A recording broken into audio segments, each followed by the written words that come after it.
So the other day, the BIS released a 24-page article. And if you don't know who the BIS are, they are the Bank of International Settlements. It's an organization that's made up of about 60 central banks. They released this 24-page article, and I'll put the link to the article in the description below.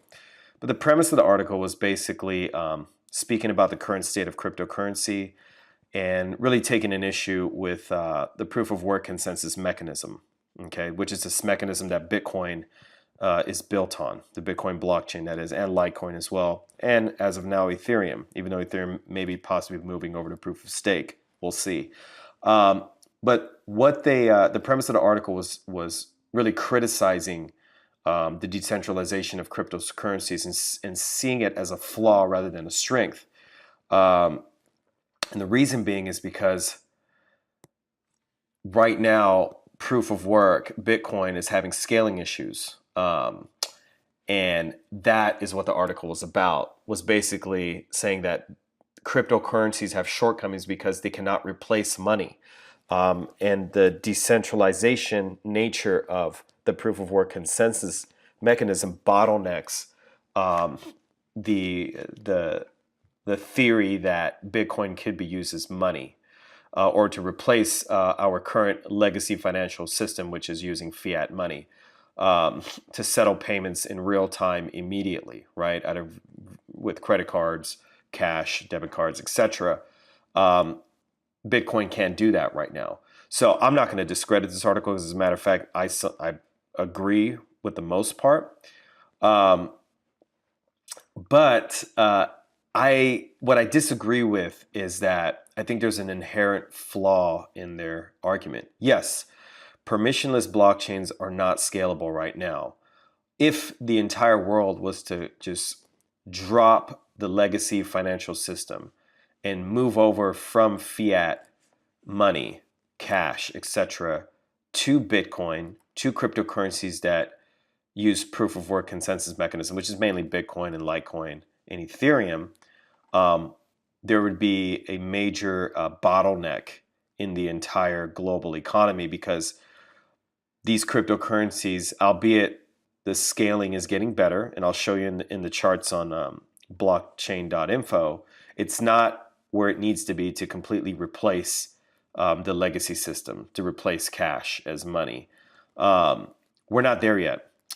So the article is correct to a certain extent, but the inherent flaw is that it doesn't take into consideration that we're human beings. We're the masters of adaptation, and technology evolves. This is why we have a developer community that's continuing to work and will always continue to work on the blockchain protocol, on the Bitcoin protocol, that is. And this is with any software, man.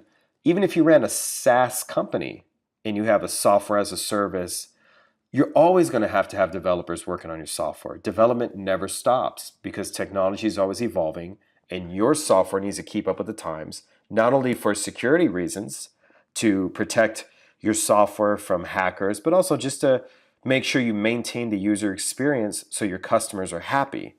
The same thing goes for blockchain. The same thing goes for these blockchain protocols, these cryptocurrencies such as Bitcoin.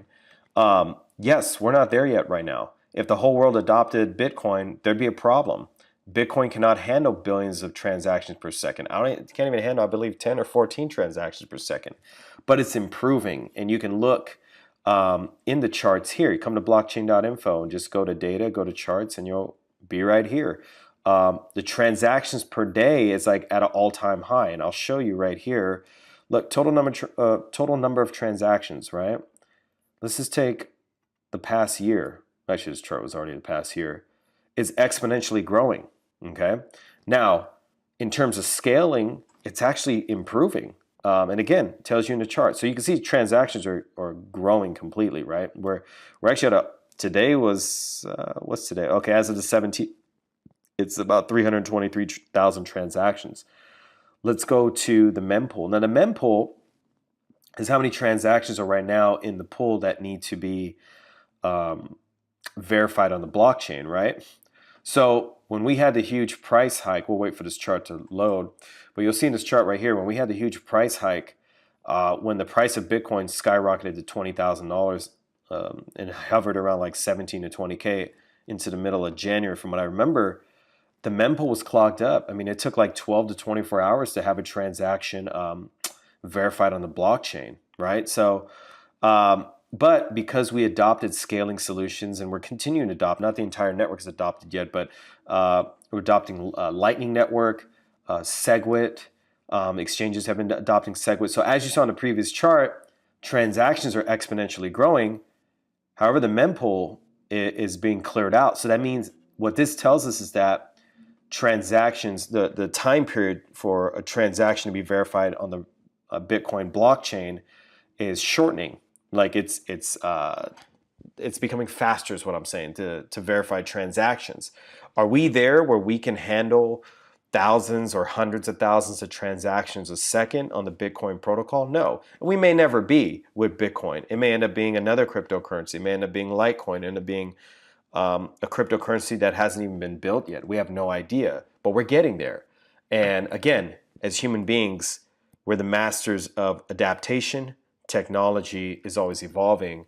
Eventually, we will have a blockchain protocol or a consensus mechanism that is completely decentralized, whether it's blockchain, whether it's Hashgraph, whether it's some other technology that we haven't even heard of yet, that integrates a consensus, decentralized consensus mechanism that can handle millions of transactions per second. We're going to get there because, again, we're human beings and we evolve, we adapt. Technology evolves because of our adaptation, right? So I think that's the problem with this article. I didn't read the entire article, but just based on what I'm seeing and based on what I have read so far is that is the flaw in the article, is that it does not take into consideration that things evolve. So again, if we adopted Bitcoin today on a global scale and just completely dropped the legacy financial system, yes, absolutely, it would be, we couldn't do it, right? So we don't have, Bitcoin is not, doesn't have the scaling solutions in place yet to be able to handle probably not even 20 transactions a second, if I'm not mistaken. And that's just a number I'm just throwing out there. I really don't know, because if it's doing $323,000 transactions in a day as of 2 days ago, I'd have to divide that by every single second in a day. I don't know off the top of my head how many seconds there are in a day. So I'm assuming it'd be like 20 transactions a second, but I'm not sure. But with that being said, again, that is my opinion on this. I mean, here's an article that just came out yesterday. Debit card. Now, how long has a debit card been around? I'm assuming, I haven't researched this, but I'm assuming 30 to 40 years, right? As of yesterday, for the first time ever, debit card payments have overtaken cash use for the first time. Again, adoption rate, mass adoption, it takes time, right? And I'm not saying we're all going to be using debit cards forever. I rarely use my debit card, but most people still use their debit card. But it took like so many years for debit card payments to finally overtake cash for the first time. So that is my, I guess my counter argument with this article is that you got to take into consideration evolution of technology, of our ability to adapt and to innovate. So with that being said, that's my opinion on this article that came out the other day. I don't consider this FUD. As a matter of fact, when this article came out, the price of Bitcoin shot up like a few $100 within an hour, which is great. We've been hovering around $6,700. Still a bearish sentiment in the intermediate. Long term, we're all bullish, obviously, or else you probably wouldn't be watching this video. But with that being said, this is my opinion. I'd love to hear your thoughts. Leave a comment below. Let me know what you think. I'll put the link to this article in the description as well. Again, let me know what you think. Let me know your thoughts. I'd love to engage with you. If you haven't yet, make sure you subscribe to this channel by clicking the subscribe button below. Click the bell button next to it so you're notified whenever we do upload new video content to this channel. And make sure you click the like button so others can find this video as well and join the conversation. Other than that, guys, hope you guys are doing well and talk to you guys soon. Take care.